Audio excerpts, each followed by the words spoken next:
नमस्कार दोस्तों, आपका स्वागत है अपनी यूट्यूब चैनल पीएफपी में।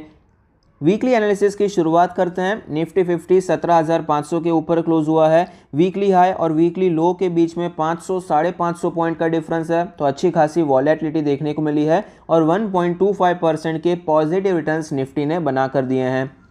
FII DII एक्टिविटी के बारे में बात करें तो FIIs लगातार माल बेचते जा रहे हैं, लेकिन DIIs उतना खरीद नहीं पा रहे हैं। लास्ट 2 दिन में FIIs ने जितनी सेलिंग की है उतना ज़्यादा सपोर्ट DIIs की तरफ से देखने को नहीं मिला, बल्कि 3 फरवरी को तो DIIs ने भी 370 करोड़ की सेलिंग की है। गोल्ड के बारे में बात करें तो गोल्ड का प्राइस आपको बीच में ऊपर जाता हुआ नजर आया था, ब्रेकआउट पॉसिबल दिखाई दे रहा था, लेकिन वापस यहां पर गिरावट देखने को मिली, तो ये मेरे हिसाब से अच्छी बात है। गोल्ड साइडवेज रहता है तो हमारे लिए as a equity investor positive बात हो जाती है, क्योंकि जनरली जब इक्विटी ऊपर जाता है गोल्ड में गिरावट होती है, और अगर गोल्ड ऊपर जाने लगता है तो आपको इक्विटी में जनरली गिरावट देखने को मिलती है। क्रूड ऑयल के बारे में बात करें तो क्रूड ऑयल के प्राइसेस भी आपको स्टेडीली ऊपर जाते हुए नजर आए हैं। यहां से जैसे ये ऊपर गया, नेक्स्ट रेजिस्टेंस यहां पर 6,400 के आसपास था, थोड़ी गिरावट हुई, लेकिन वापस आपको क्रूड ऑयल ऊपर जाता हुआ नजर आया। तो बहुत सी ऐसी कंपनीज हैं जिनका रॉ मटेरियल ही क्रूड ऑयल है, तो उनके लिए ये पॉजिटिव बात नहीं है। तो अच्छी कंपनीज पे आप इन्वेस्टमेंट करने के बारे में ऑफकोर्स सोच सकते हैं, ये हमारे लिए एक मौका हो सकता है। नेचुरल गैस के बारे में बात करें तो ये काफ़ी ज़्यादा वॉलेटाइल दिखाई पड़ता है। यहाँ पर ये बॉक्स फॉर्मेशन हुआ, फिर यहाँ से तेज़ी देखने को मिली, फिर से गिरावट हो गया, वापस ये उसी बॉक्स में आ गया, फिर से तेज़ी देखने को मिली, 10-12% ऊपर गया एक दिन में, फिर से आपको 2 दिन में गिरावट देखने को मिलती है। तो एक्सट्रीम वॉलेटिलिटी आपको नेचुरल गैस में दिखाई पड़ती है। US dollar as against Indian rupee के बारे में बात करें तो डॉलर आपको वीक होता हुआ नजर आया, उसके बाद वापस हमें स्ट्रेंथ देखने को मिली है, फिर से वीक होता हुआ नजर आता है। तो साइडवेज यहाँ पर रह सकता है, ऐसा एक्सपेक्ट किया जा सकता है, क्योंकि इतनी गिरावट के बाद थोड़ी रिकवरी आई, फिर से गिरावट हो रही है, तो यहाँ पर हम कुछ साइडवेज एक्सपेक्टेशन रख सकते हैं। S&P 500 इंडेक्स के बारे में बात करें तो अमेरिकन मार्केट्स में भी आपको गिरावट नजर आती है। 4800 के लेवल से 4300 यानी कि 10% की गिरावट हुई, उसके बाद आपको रिकवरी नजर आई है, फिर से ये नीचे आता हुआ नजर आता है। तो ये जो लेवल है काफ़ी ज़्यादा इंपॉर्टेंट लेवल है, 4500 का लेवल। ये लेवल अगर वापस टूटता है तो और गिरावट हो सकती है, और ये लो भी अगर टूट जाता है तो और भी ज़्यादा S&P 500 नीचे आता हुआ नजर आ सकता है। ये तो हो गई S&P 500 के बाद नैस्डैक के बारे में बात करें तो यहाँ पर ये जो फॉल हुआ है नैस्डैक में 20% का फॉल है। तो आपको ग्लोबल मार्केट्स में भी ये गिरावट हो रही है, ऐसा नहीं है कि सिर्फ इंडिया स्पेसिफिक गिरावट नजर आती है। नेक्स्ट वीक इवेंट्स के बारे में बात करें, कुछ इंपॉर्टेंट इवेंट्स क्या है तो February 7 मंडे को चाइना का PMI डेटा आने वाला है, तो ऑफकोर्स ये मार्केट सेंसिटिव डेटा है। February 8 ट्यूसडे को अडानी विल्मर लिस्ट होने वाला है, तो पूरे मार्केट को तो इससे ज़्यादा मतलब नहीं है, तो जिनको IPO लगा है उनके लिए यहाँ पर ये काफ़ी ज़्यादा इंपॉर्टेंट दिन है। February 9 वेडनेसडे को MPC मीट है, तो ऑफकोर्स ये भी काफ़ी मार्केट सेंसिटिव इवेंट हमें नजर आता है। हालांकि पिछले कुछ समय से तो ये जो मीटिंग है ये नॉन इवेंट हो चुका है मार्केट के लिए, तो अब बार देखना पड़ेगा अब की बार यहाँ पर आपको कोई इवेंट वाला जैसा सिचुएशन होता है या फिर ये भी नॉन इवेंट की तरह निकल जाता है। February 10 थर्सडे को US इनिशियल जॉबलेस क्लेम्स का डेटा आने वाला है, तो ये भी कई बार US मार्केट्स के लिए बहुत बड़ा इवेंट हो जाता है, इसके कारण कई बार हमें अच्छी खासी गिरावट भी देखने को मिली है, तो ये भी काफ़ी इंपॉर्टेंट है। February 11 फ्राइडे को इंडस्ट्रियल प्रोडक्शन का डेटा आने वाला है, तो ऑफकोर्स ये भी काफ़ी ज़्यादा इंपॉर्टेंट है, इससे हमें पता चलता है कि ओवरऑल इकोनॉमी की हालत कैसी चल रही है। निफ्टी 50 के टेक्निकल चार्ट को एक बार देख लेते हैं, तो आप देख पाएंगे निफ्टी में अगस्त के बाद एक अच्छी तेज़ी देखने को मिली, फिर अच्छी खासी गिरावट देखने को मिली, फिर से रैली देखने को मिली, लेकिन सेम लेवल से आपको ये रिटर्न होता हुआ नजर आया। अब यहाँ पर सेम लेवल से ये ऊपर जाता हुआ नजर आता है। तो जिस प्रकार का मूवमेंट पिछले 3-4 महीनों में हुआ है, मार्केट आपको साइडवेज नजर आता है। जब तक ये 18,500 का लेवल नहीं टूट जाता तब तक हम यहाँ पर पहले की तरह एक्सट्रीमली बुलिश नहीं हो सकते, और जब तक यहाँ पर 16,500 का लेवल नहीं टूट जाता तब तक एक्सट्रीमली बियरिश नहीं हो सकते। तो तब तक आपको बीच में ही खास कुछ मूवमेंट देखने को मिलेगा। बीच में ऑफकोर्स मल्टीपल सपोर्ट्स और रेजिस्टेंसेस आएंगे, जैसे कि ये जो 17,000 का लेवल है ये भी काफ़ी ज़्यादा इंपॉर्टेंट लेवल है, क्योंकि यहाँ पर मल्टीपल लोज हमें बनते हुए नजर आए हैं। यहाँ पर भी सपोर्ट लेकर ये ऊपर गया है, तो ऐसे मल्टीपल सपोर्ट्स और रेजिस्टेंस बीच में भी आएंगे, लेकिन ओवरऑल व्यू के बारे में बात करें तो 18,500 16,500 ये 2,000 पॉइंट बीच में जब तक मार्केट रहेगा तो कोई सिग्निफिकेंट मूवमेंट हमें देखने को नहीं मिलेगा। और जब तक मार्केट इसके बीच में है तो इंडिविजुअल जो शेयर्स हैं निफ्टी 50 के, उसमें बहुत से ऐसे शेयर्स होंगे जो कि आपको बहुत ज़्यादा टूटते हुए नजर आएंगे, 20-30% टूट सकते हैं। बहुत ऐसे शेयर्स भी होंगे जो कि अपने हाई को तोड़कर ऊपर जाते हुए नजर आएंगे, 20-30% ऊपर जाते हुए भी नजर आ सकते हैं। तो यहां पर फिलहाल बीच में आपको कई बार सेक्टरल रोटेशन देखने को मिल सकता है। वीकली चार्ट के बारे में बात करें, वीकली चार्ट पर भी हमें सेम स्टोरी रिपीट होती हुई नजर आती है। वीकली आरएसआई 53.79 है, तो बहुत वीक नहीं है, लेकिन मोमेंटम अभी फिलहाल के लिए नजर नहीं आता। इस वीक की जो हमें कैंडल बनती हुई नज़र आती है बहुत ज़्यादा बुलिश नहीं है, बहुत ज़्यादा हम इसे बियरिश भी नहीं कह सकते। ग्रीन कैंडल है, शुरुआत से एंड तक इसमें पॉजिटिव मोमेंटम देखने को मिला, लेकिन ऊपर के साइड से अच्छी खासा रिजेक्शन भी हमें देखने को मिल जाता है। तो मेरे हिसाब से तो ये थोड़ा बहुत न्यूट्रल कैंडल ही हमें दिखाई पड़ता है। मंथली चार्ट के बारे में भी बात कर लेते हैं। जनवरी का महीना भी कंप्लीट हो चुका है, तो मंथली चार्ट में आप देख पाएंगे मोमेंटम खत्म हो गया है और फिलहाल मार्केट साइडवेज ही दिखाई पड़ता है। जो डेली चार्ट पर हमने डिस्कस किया वो मंथली चार्ट पे थोड़ा सा ज़्यादा क्लियर नज़र आएगा। सितंबर से लेकर आपको यहाँ पर आपको मूवमेंट देखने को नहीं मिला है, एक ही बॉक्स में ये ट्रेड करता हुआ नजर आता है। तो जब तक इसके बीच में है तो यहाँ पर इसी प्रकार का अंदर अंदर वॉलेटिलिटी रहेगा, बीच में कई बार गैप डाउन होगा, गैप अप होगा, लेकिन जब तक ये लेवल्स नहीं टूट जाते तब तक कोई सिग्निफिकेंट मूवमेंट यहां पर देखने को नहीं मिल सकता है। मंथली आरएसआई 74.07 है, तो मंथली चार्ट तो अभी भी काफ़ी ज़्यादा स्ट्रांग नज़र आता है और मंथली चार्ट पे तो अभी भी मोमेंटम आपको नज़र ही आता है। निफ्टी मिड कैप के बारे में बात करें तो यहाँ पर भी निफ्टी 50 वाला किस्सा ही आपको दिखाई पड़ेगा।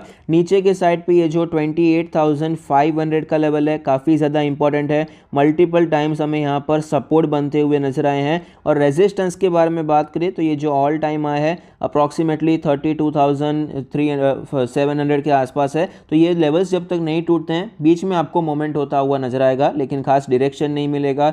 वीकली चार्ट के बारे में बात करें तो वीकली चार्ट पर हमें एक चैनल बनता हुआ नजर आता है, तो अगर ये चैनल अपसाइड पे टूट जाता है तो ऑफकोर्स हमें अच्छी तेजी यहाँ पर देखने को मिल सकती है। सिमिलर कैंडल आपको यहाँ पर देखने को मिली है। हालांकि ये जो वीक की कैंडल है निफ्टी के मुकाबले थोड़ी सी ज़्यादा बियरिश है, क्योंकि ये जो पार्ट है छोटा नज़र आता है, ये जो विक है इससे छोटा देखने को मिला है, तो कंपैरेटिवली यहाँ पर थोड़ी सी वीकनेस ज़्यादा नज़र आती है। मंथली चार्ट के बारे में बात करें तो सिमिलर है, यहाँ पर भी आपको कंसोलिडेशन ही चलता हुआ नज़र आता है। निफ्टी स्मॉल कैप के बारे में बात करें तो आप देख पाएंगे यहाँ पर सपोर्ट है 10,400 के आसपास का लेवल, 10,300 के आसपास का लेवल काफ़ी ज़्यादा अच्छे सपोर्ट की तरह नज़र आया है।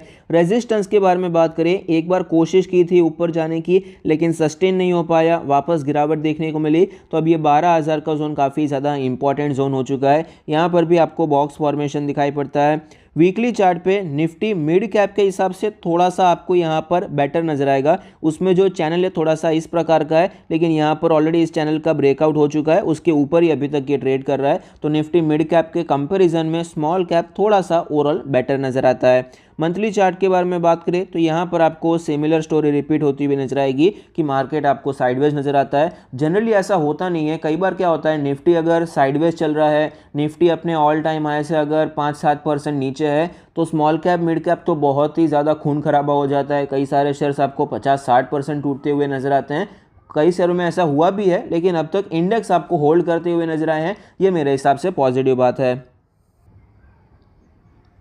अब कुछ स्टॉक्स के बारे में बात करते हैं जहां पर हम इन्वेस्ट करने के बारे में सोच सकते हैं। तो सबसे पहली कंपनी है HDFC लिमिटेड, 4.5 लाख करोड़ की दिग्गज मार्केट कैप है, 2500 का लास्ट डेट प्राइस है, 21 का PE रेशियो है जो कि काफ़ी ज़्यादा रीजनेबल है, लेकिन यहाँ पर प्राइस टू बुक रेशियो ज़्यादा रेलेवेंस रखता है। तो प्राइस टू बुक रेशियो के बारे में बात करें तो ये अपने इंडस्ट्री स्टैंडर्ड के हिसाब से प्रीमियम वैल्यूएशन पे ट्रेड कर रहा है, क्योंकि कंपनी बड़ी है, कई सालों से काम कर रही है, अच्छी ग्रोथ देखने को मिलती है। फाइनेंशियल ट्रेंड भी आप देख पाएंगे, रेवेन्यू कंटिन्यूसली ऊपर जाता हुआ नजर आया, प्रॉफिट में भी ग्रोथ नजर आती है, लेकिन 2020 के मुकाबले प्रॉफिट्स हमें नीचे जाते हुए नजर आए हैं, मार्जिन्स पर हमें इम्पैक्ट देखने को मिल जाता है। स्टॉक के चार्ट पर हमें क्लियरली पता चलता है कि 3000 के लेवल से स्टॉक हमें नीचे आकर फिलहाल 2500 पे ट्रेड करता हुआ नज़र आता है, अपने सारे मूविंग एवरेज के नीचे है। एक बार ये 200 डेज़ के मूविंग एवरेज के नीचे आया, रिकवरी करने की कोशिश की, फेल हो गया, वापस गिरावट देखने को मिली, वापस थोड़ी सी रिकवरी आई, वापस गिरावट देखने को मिली और इसका जो 20 डेज़ का मूविंग एवरेज है उसने भी यहाँ पर क्रॉस ओवर कर दिया, उसके नीचे ही आपको ये ट्रेड करता हुआ नजर आता है। तो स्टॉक में वीकनेस है, कोई डाउट नहीं है, लंबे समय से वीकनेस है, कोई डाउट नहीं है, लेकिन ये स्टॉक थोड़ा स्लो था पिछले साल, इसलिए सारे मूविंग एवरेजेस नज़दीक नजर आते हैं। बाकी आप अगर प्राइस देखेंगे तो कोई बहुत ज़्यादा टूटा नहीं है, 17-18% ही नीचे नजर आता है, जो कि मेरे हिसाब से स्टॉक मार्केट में कोई बड़ी बात नहीं है। तो यहाँ पर फिलहाल एक अच्छी अपॉर्चुनिटी नजर आएगी। वीकली चार्ट पर हम देख लेते हैं। वीकली चार्ट पर हमें क्लियरली नजर आता है कि 2400 का जो लेवल है बहुत ही अच्छा लेवल है। पहले का ये ऑल टाइम हाई भी था, उसके बाद जब ये ब्रेकआउट हुआ, जब गिरावट हुई तो सेम लेवल हमें एज अ सपोर्ट देखने को मिला। फिलहाल ये स्टॉक आपको उसी लेवल पर नजर आता है। वीकली RSI 41.38 है, सपोर्ट के आसपास है। तो as a long term investor यहाँ पर आप इन्वेस्टमेंट करने के बारे में सोच सकते हैं। इंडिया की टॉप कंपनीज में से एक है और अच्छे लेवल पे मिल रही है। ओवरऑल आपको टाइम करेक्शन भी लंबा देखने को मिला है। 2021 में भी इसी प्राइस पर था और फिलहाल भी है इसी प्राइस पर आपको दिखाई पड़ता है। तो अच्छा खासा टाइम करेक्शन हुआ। लास्ट में यहाँ पर हमें 15-20% का प्राइस करेक्शन भी देखने को मिला है। तो ऐसे ब्लू चिप स्टॉक में 17-18% की गिरावट होती है, तो आप एक इंस्टॉलमेंट तो ऑफकोर्स करने के बारे में सोच ही सकते हैं। तो सपोर्ट के बारे में बात करें तो वो तो है अप्रॉक्सीमेटली 2400 का लेवल, लेकिन अगर आप करंट मार्केट प्राइस 25 मिनट पे खरीदारी करते हैं तो उसमें मुझे पर्सनली कोई इशू नज़र नहीं आता है। नेक्स्ट स्टॉक है ICICI prudential life insurance company. 77,000 crore की मार्केट कैप है, 535 का लास्ट रेट प्राइस है, 121 का PE रेशियो है। तो वैल्यूएशन तो ऑफकोर्स आपको हाई नजर आता है। पूरे इंश्योरेंस सेक्टर का एक्चुअली वैल्यूएशन हाई चल रहा है और फिलहाल ये जो पूरा सेक्टर है थोड़ा सा दबाव में भी नजर आता है। कोविड-19 की वजह से आपको यहाँ पर क्लेम्स भी बढ़ते हुए नजर आए हैं और प्रॉफिटेबिलिटी पर भी हमें इम्पैक्ट देखने को मिलता है। रेवेन्यू में आप देख सकते हैं कितना बड़ा जंप हुआ है, लेकिन प्रॉफिटेबिलिटी फिर भी हमें नीचे जाती हुई नजर आती है क्योंकि मार्जिन्स पर इम्पैक्ट देखने को मिला। सिर्फ ये कंपनी को नहीं है, ओवरऑल इंडस्ट्री पर यह इम्पैक्ट हमें फिलहाल दिखाई पड़ता है। स्टॉक के चार्ट पर हमें क्लियरली पता चलता है कि 700 प्लस के लेवल से स्टॉक में गिरावट हो रही है और फिलहाल ये स्टॉक 550 के भी नीचे है। एक बार तो सपोर्ट लेकर ऊपर गया था लेकिन सस्टेन नहीं हो पाया, वापस गिरावट देखने को मिली। स्टॉक वीक है, उसमें कोई डाउट नहीं है, अपने सारे मूविंग एवरेज के नीचे है। 20 डेज़ ने और 50 डेज़ के मूविंग एवरेज ने भी नीचे की साइड पे क्रॉस ओवर कर दिया है। वीक है और काफ़ी ज़्यादा समय से भी वीक है, ये चीज़ें हमें पता चलती है।